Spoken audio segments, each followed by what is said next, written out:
हर माँ बाप का सपना होता है कि उनके बच्चे खूब पढ़े लिखे, अच्छी नौकरी पाएं। समीर ने बीए पास करने के साथ एक नौकरी भी ढूंढ ली ताकि वह अपनी आगे की पढ़ाई का खर्चा खुद उठा सके। उसकी बहन रितु ने इस साल इंटर की परीक्षा दी थी। दोनों की आयु में 3 वर्ष का अंतर था। रितु 19 बरस की हुई थी और समीर 22 का हुआ था। माँ हमेशा से सोचती आई थी कि बेटे की शादी से पहले बेटी के हाथ पीले कर दे तो अच्छा है। माँ की यह इच्छा जानने पर समीर ने माँ को समझाया कि आजकल के समय में लड़की का पढ़ना उतना ही ज़रूरी है जितना लड़के का। सच तो ये है कि आजकल लड़के पढ़ी लिखी और नौकरी करती लड़की से शादी करना चाहते हैं। उसने समझाया, मैं अभी जो भी कमाता हूँ वह मेरी और रितु की आगे की पढ़ाई के लिए काफ़ी है। आप अभी रितु की शादी की चिंता ना करें। समीर ने रितु को कॉलेज में दाखिला दिलवा दिया और पढ़ाई में भी उसकी मदद करता रहता। कठिनाई केवल एक बात की थी और वह थी रितु का जिद्दी स्वभाव। बचपन में तो ठीक था, भाई उसकी हर बात मानता था, पर अब बड़ी होने पर माँ को उसका जिद्दी होना ठीक नहीं लगता, क्योंकि वह हर बात हर काम अपनी मर्जी अपने ढंग से करना चाहती थी। पढ़ाई और नौकरी के चलते अब समीर ने बहुत अच्छी नौकरी ढूंढ ली थी। रितु का कॉलेज खत्म होते उसने अपनी जान पहचान से रितु की नौकरी का जुगाड़ कर दिया था। माँ ने जब दोबारा रितु की शादी की बात शुरू की तो समीर ने आश्वासन दिया कि अभी से उससे नौकरी शुरू करने दो और वह अवश्य रितु के लिए योग्य वर ढूंढने का प्रयास करेगा। इसके साथ ही उसने माँ को बताया कि वह अपने ऑफिस की एक लड़की को पसंद करता है और उससे जल्दी शादी भी करना चाहता है, क्योंकि उसके माता पिता उसके लिए लड़का ढूंढ रहे हैं। माँ यह सब सुन घबरा गई कि पति को कैसे यह बात बताई जाए। आज तक उनकी बिरादरी में विवाह माता पिता द्वारा तय किए जाते रहे थे।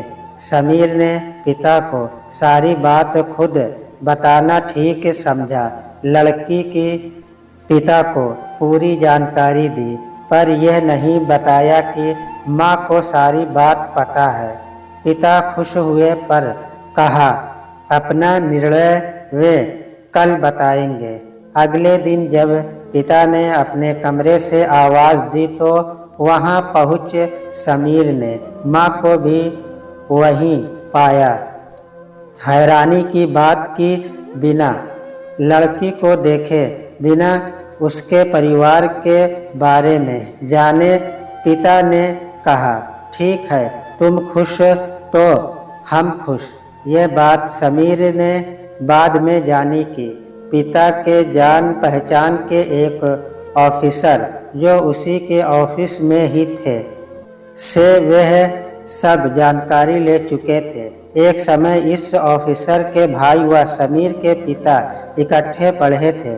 ऑफिसर ने बहाने से लड़की को बुलाया था, कुछ काम समझाने के लिए। कुछ देर काम के विषय में बातचीत चलती रही और समीर के पिता को लड़की का व्यवहार वह निम्रता भा गई थी।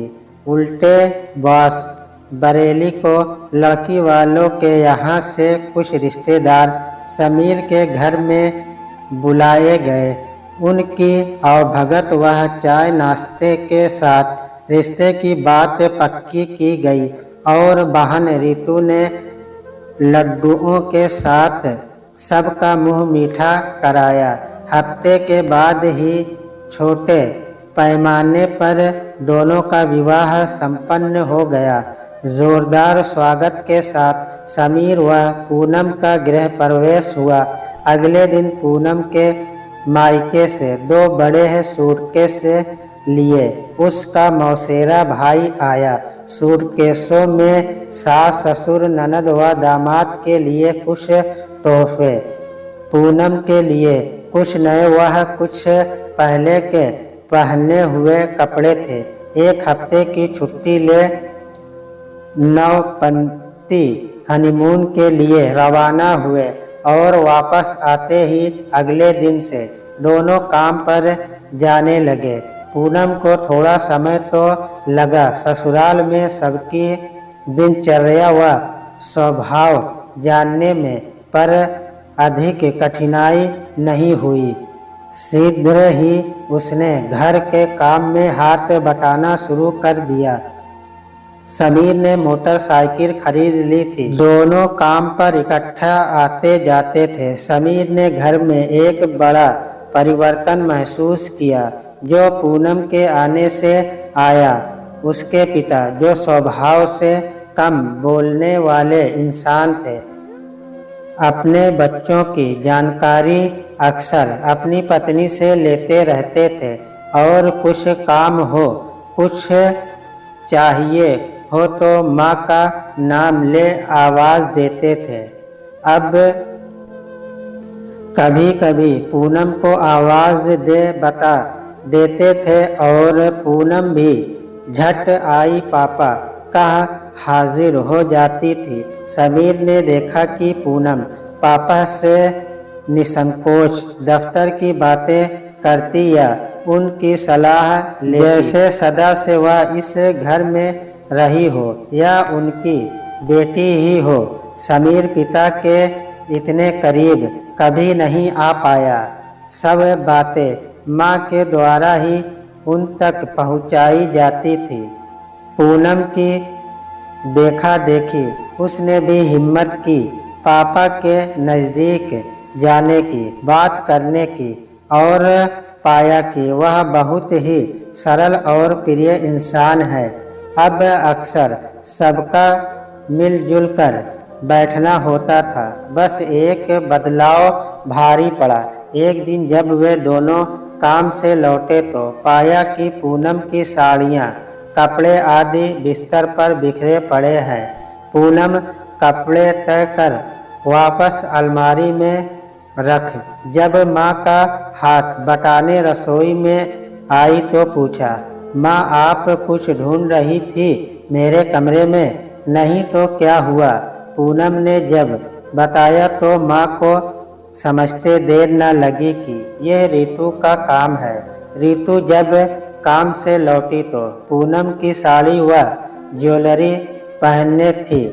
माँ ने जब उसे समझाने की कोशिश की तो वह साड़ी बदल ज्वेलरी उतार गुस्से से भाभी के बेड पर पटक आई और कई दिन तक भाई भाभी से अनबोली रही।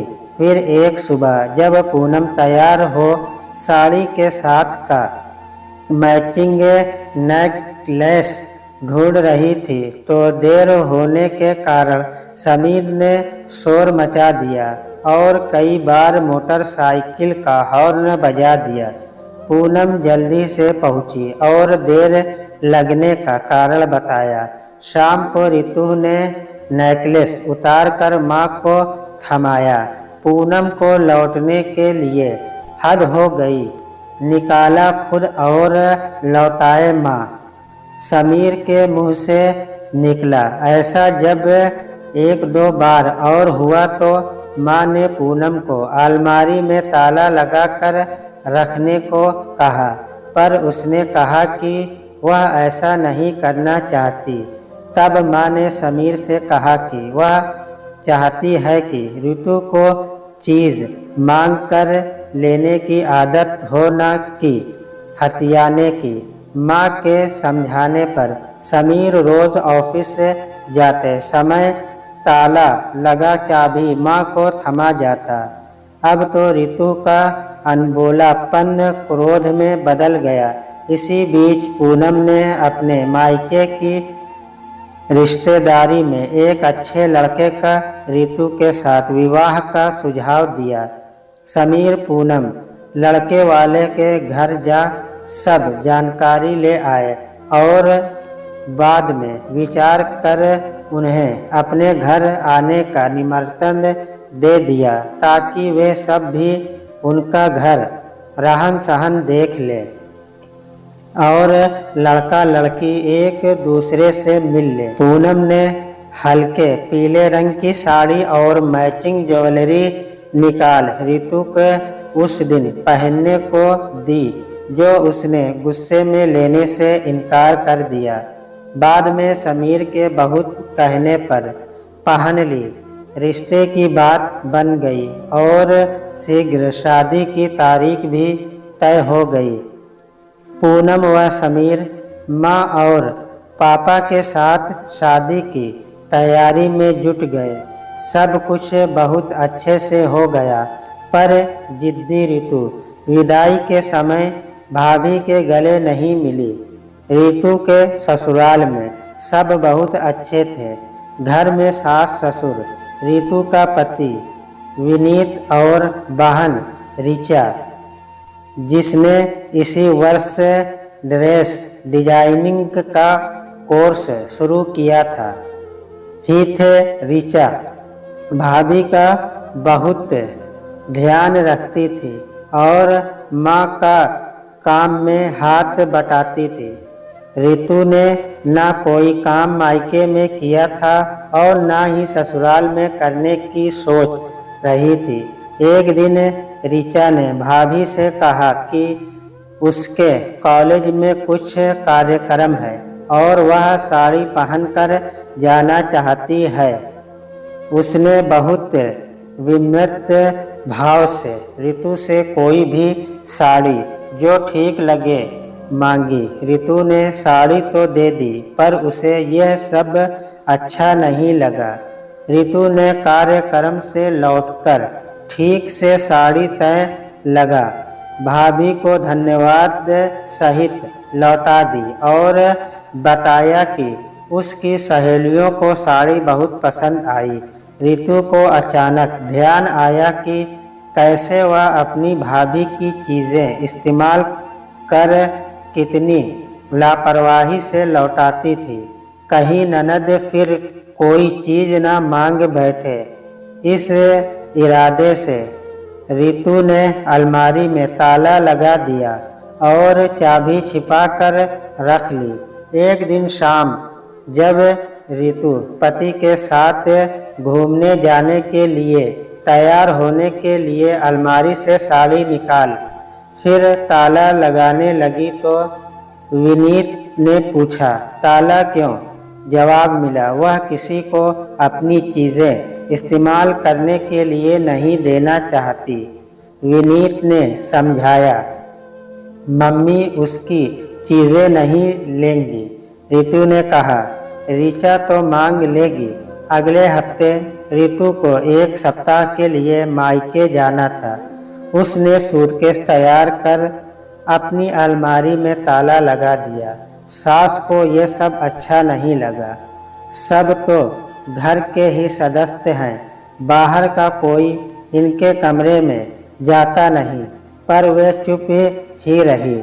मायके पहुंची तो माँ ने ससुराल का हाल चाल पूछा। रितु ने जब अलमारी में ताला लगाने वाली बात बताई तो माँ ने सिर पकड़ लिया। उसकी मूर्खता पर माँ ने बताया कि यहाँ ताला पूनम ने नहीं बल्कि माँ के कहने पर उसके भाई समीर ने लगाना शुरू किया था और चाबी हमेशा माँ के पास रहती थी। ताला लगाने का कारण रितु का लापरवाही से भाभी की चीज़ों का बिना पूछे इस्तेमाल करना और फिर बिगाड़ कर लौटाना था।